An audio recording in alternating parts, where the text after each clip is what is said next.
Hi అండి, అందరికీ నమస్కారం.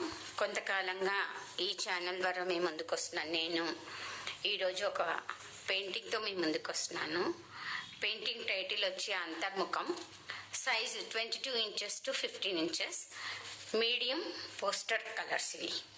ఈ అంతర్ముఖం అనే పెయింటింగ్ ధ్యానం యొక్క ప్రాధాన్యతని, ఉద్దేశ్యాన్ని వివరించుటకు చిత్రరూపం ఇవ్వడానికి చేసిన ప్రయత్నం. ఇందులో ఎక్కువగా నీలం, ఆకుపచ్చ లాంటి కూల్ కలర్స్ వాడడం జరిగింది. కేవలం మనిషి శిరస్సు మాత్రమే ఎరుపు, పసుపు, నారింజ లాంటి వార్మ్ కలర్స్లో వేయడం జరిగింది. ఇప్పుడు వివరంగా తెలియచేస్తాను. ధ్యానం అంటే దృష్టి అంతర్ముఖం కావించడం, ఇంకా శ్వాస మీద ధ్యాస ఉంచడం. మనిషి బాహ్య ప్రపంచం చూడడం కాక తన లోనికి దృష్టి సారించడం. ఇది మహాపురుషుల వాక్కు.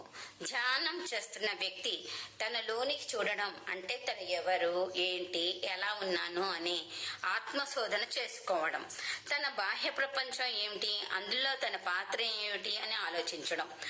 కంటికి కనబడేవి, కనబడనివి ఈ విశ్వంలో ఎన్నో ఉన్నాయి. వాటిని తనలో దర్శించగలగడం. తను ఈ అనంత విశ్వంలో పరమాణువు కన్నా ఎన్నో వేల రెట్లు అల్పజీవినని తెలుసుకోవడం. ఈ విధంగా అనుభూతి చెందిన వ్యక్తి మామూలు మనిషి రూపం కలిగి ఉన్న బాహ్య ప్రపంచానికి అతీతంగా ఉన్నత స్థితికి చేరుకుంటాడు. జ్ఞాన స్వరూపుడు అవుతాడు. వినమ్రుడై సృష్టికర్తకి విధేయుడై ఉంటాడు.